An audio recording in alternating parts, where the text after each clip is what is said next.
Hello and welcome to the Crafter's Toolbox. This time we'll be looking at another way to line up your Altenew Build-a-Flower stamps that may be easier for you to replicate your layers every time or to help out a class if you happen to do classes with friends and family and other locals. So I wanted a way to create this card very easily for a local class that I just held. And I wanted them to be able to just stamp all of the images in a row and get really great results. They were new to the Build a Flower stamp set and stamp sets, and I wanted them to have really great success. So I thought, hey, I wonder if there's a way I could set them up on a stamp platform that would allow them to have that kind of success. And I was able to create something that was really quite amazing. And I'm going to show you first, I'm going to demonstrate to you exactly how they utilize this. So this is on my large Tim Holtz platform. You can use the small one for sure. Sometimes you may just have to set things up just a little bit differently.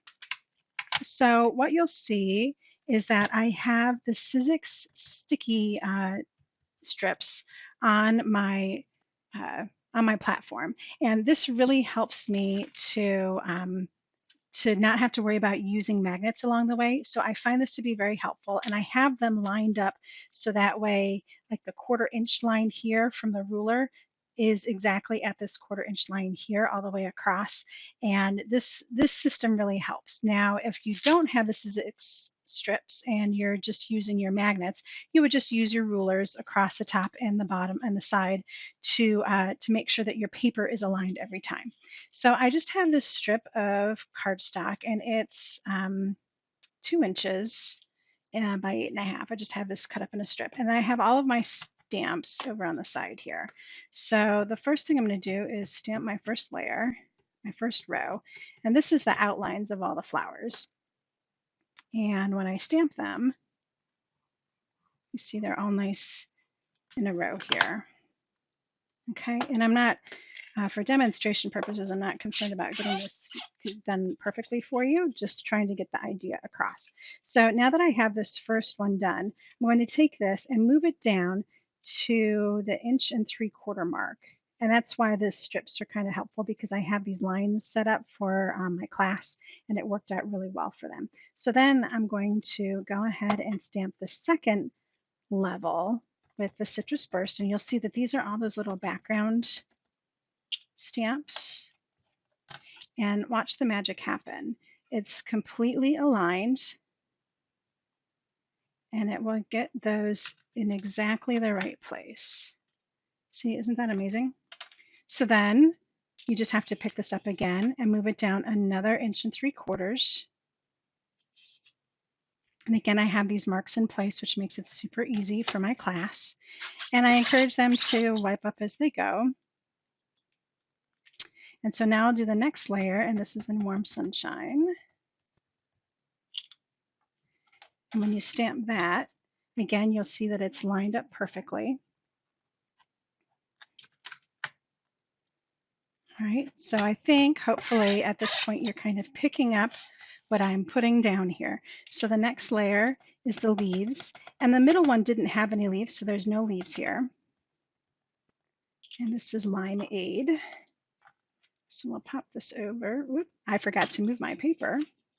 So don't forget, move that down to the next level. It's kind of self-critiquing if you forget, because it'll land on your press. All right, and then I will do the last one, and this is Lime. Again, don't forget to shift your cardstock, and you can see I used every bit of the large tool here. And you can see I now have perfectly stamped flowers. So let's take a minute and I will show you exactly how you can set this up. Okay, now that you've seen how the magic works, let me show you a little bit of how that works. So what I've done is I've created these templates so that I can put them right in my positioner, like so, and then line the stamps up on them, grab them with the lid, and they're all in the perfect position. And then I just put a little note here that I'm going to want to go down by 1.75 inches every time in order to get these guys all aligned. Does that make sense? I hope so. So let me set up one from scratch for you. So this is another sheet just like these here. It's 2 inches by 8.5. That's just what I'm using for this particular stamp set. And I'm going to put it in line right here. And this time I'm going to set up these 3 little leaves. So there is an outline, and I want that outline. I'm going to do that on the first one here. And every time I use this large stamp platform in my videos, I always grab my lights. So what I've done here, let me just flip this the other way, is I've grabbed that stamp.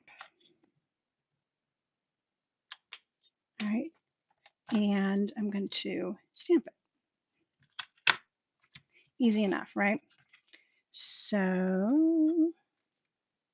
and I was going to clean it. Oh, there we go. So just clean that off. All right. So because this doesn't have any yellow in it, I'm going to actually skip these 2 rows and come in down here. You don't have to do it that way, but I feel like if I'm going to be stamping something along these lines, if I had that leaf here on the end, I wouldn't want to confuse myself or any class goers with adding green ink prematurely, because you're going to do it down here. So I don't want to have them adding it here. I hope that makes sense too. So I'm going to grab this guy. I'm going to move him all the way down to where I start using green, which is down here. And I'm going to grab the next stamp, which is this guy here. I'm going to line him up where he goes. Now you might need to use your guide here just so you know exactly where it needs to go. And I've got that. Got him set up right there. And so I'm going to grab my lid. And you see how now he's falling in line with the rest of the leaves? That's perfect. That's what I'm going to want later on. So now I'm going to grab this. Well, actually, I like to test it out first. So let me grab my limeade and pop that on there and make sure that it's, I did the wrong one. Pop some limeade on there and make sure that that's going to align properly. And that looks pretty good. So I can leave that in place. And I'm going to pop down to the last row here and get this last little piece aligned, and using my alignment guide, make sure that I have it going the right direction and get it there. All right, so again, I have him in place, and I'm going to grab him with the lid. And let's ink that up with some of the lime and make sure that it sits properly. All right, I think that's pretty successful. So now that I know that these guys are all in place properly, what I'm going to do is put this right back up in the corner here. And I'm going to ink these 3 in black. The reason I'm using black is because then when I go to align it later, I have a really great outline to put my stamp up against. And you're going to see that in just a minute. All right, so get these guys on here nice. So 1, 2, 3. All right, and that's all I need to do to create a template for this little leaf. And I'm going to put a little note on here that says 1.75 inches. So that way I remember that I need to move my sheet down 1.75 inches every time in order to keep this proper alignment. And I may even, because this one has some blanks, just make sure that I remember that that's intentional. So now I'm building up a little template library basically for the Painted Flowers stamp set. All right, so you might have some questions about how you can set this up with a larger stamp set. This worked out really well because it's such a small set that you can make up these little strips and get them all the way down with all of these steps. But what happens if you have a larger stamp set, and what happens if you're using a travel size or a smaller size stamp positioner? So what I have set up here is the Beautiful Day stamp set. And I have my template set up. So I'm going to show you two things here. One, how you can set this up for your smaller set here, and then how you're going to use this over and over again. So this is my template, and I'm going to put it on my platform. And you can see here I have my mini sticky sheets in place. Same setup. And then I'm going to take the stamps and I'm just going to align them over the outlines. And so this is where the genius comes in here, is that once you have a template set up, you really never have to set this up again. You're just going to use your template and get your stamps right in place. And you see, this is why I like to use black, because you can really tell when you have it in place. You can see that your outline is just perfectly aligned with the edges of the stamp, and then you don't end up with any kinds of oopses. So this is definitely worth taking your time. Get these guys nice and in place. You may have to really get your head right over it to make sure that you're not seeing any kind of funky shadows.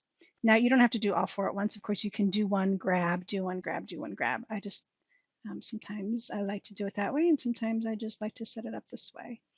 The outline is probably one of the hardest to get in place because you really are kind of looking through the outline of the stamp. Okay, so that looks pretty good. Now I'm just going to grab this. Okay, so this is a pretty big stamp set, and of course there's the 4 parts, so I'm done with this.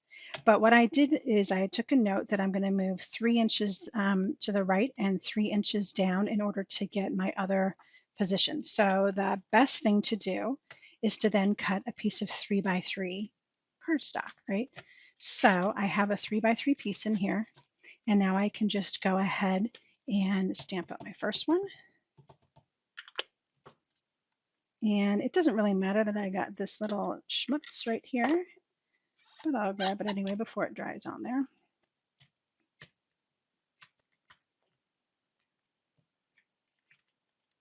All right, and then of course, you know, just depending on how you get your good coverage, of course you can do that over and over and over again. So now I'm going to move this down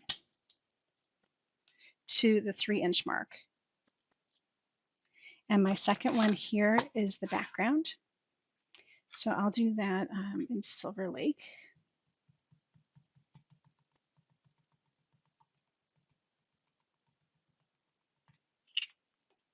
And you can see too that by doing it this way, you could actually have 4 pieces and you could be rotating them around and making multiples at the same time, which is super helpful if you're working on swaps or you are just going to be making a whole bunch of flowers for a project. Okay, so this second one is done now, and look at how great that turned out. So now I'm going to move over to the 3-inch mark here at the top. And again, this is where the sticky sheet comes really in handy, because when I move down to the next one, I'm not going to have to visualize where it goes. I'm going to be able to use this little line right here in order to get this right in place. But we can, we'll talk about some other ways of figuring that out when we get there.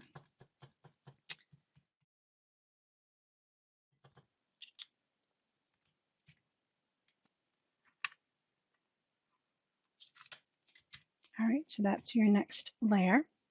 Now, of course, if you don't have the sticky sheets, the way that you would figure this out is you would kind of approximate where that needed to go, right? And then I've got the 3-inch over here. So fortunately, I know exactly where this lines up on the sticky sheet. But before I ink this up, I can pull it over and test it and make sure that it's going to land in the right place. And if I need to make any minute adjustment to my paper, I can do that. All right, and then I'll just ink up my last color here.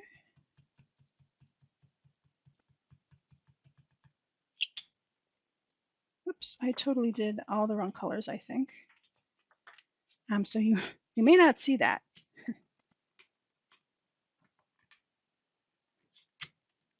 It came through enough, but you can see kind of the detail. So that is exactly how you'll be able to use these over and over and over again. So look at that, great results. And I just have this beautiful template set up. You can use your small stamp positioner, you can use your large stamp positioner, and you're going to end up with some great results every time.